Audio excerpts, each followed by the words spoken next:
Hi, and welcome to my presentation. Today I will be summarizing the specific takeaways from our class and how it will influence my future as a teacher.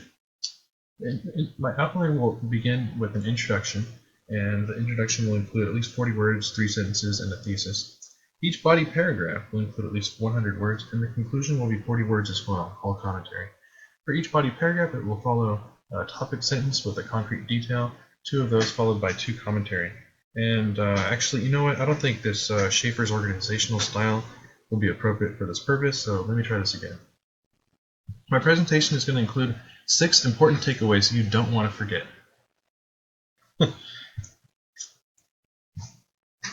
Takeaway number 1, don't forget your training.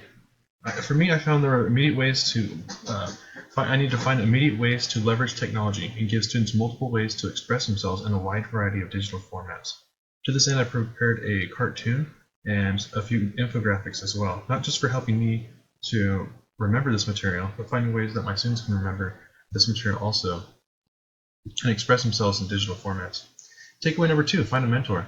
Joining societies through local or state and at the national level is a helpful way for finding mentors who can give really good insights for continuing to find ways to develop.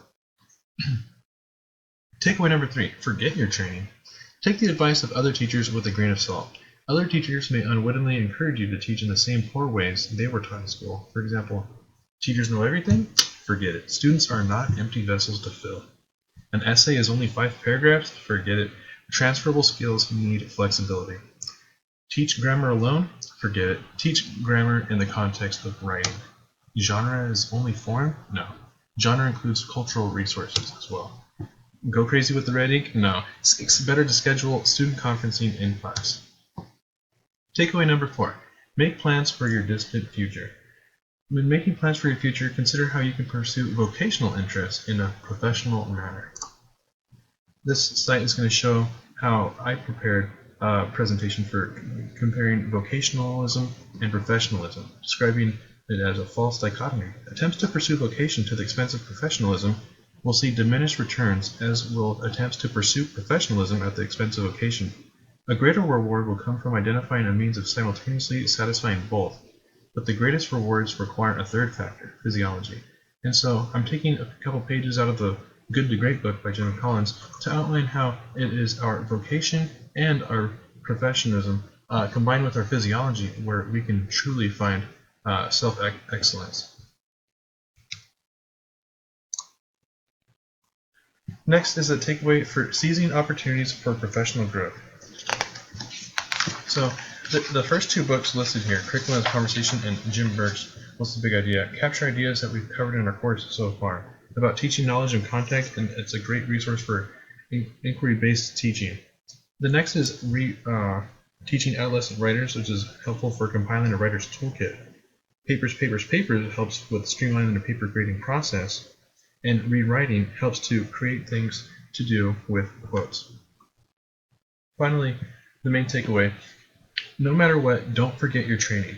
An ELA teacher should begin inquiry-based units by writing out clear and concise open-ended essential questions that the students will find emotionally engaging. Students should first read the text with an aesthetic stance involving the minimum amount of scaffolding to prevent students from being frustrated with either difficult text or frequent interruptions. Each reading should be followed up with a speaking and listening activity that gives the students an opportunity to socially interact with the text and collaboratively construct meaning in relation to their personal experiences. Students can now be assigned writing activities that make their thinking visible and then taught writing based on formative assessment data and a feedback loop. While highly structured writing scaffolds can be initially helpful, it is important to progressively remove these scaffolds and allow flexibility so that the students can develop a diverse repertoire of writing experiences. For students that develop transferable skills in their manner of literary analysis and expression, they must practice composing to a variety of conventions and environments.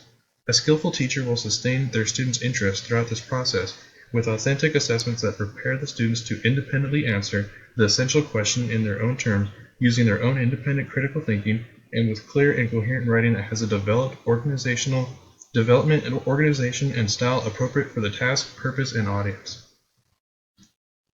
Thanks.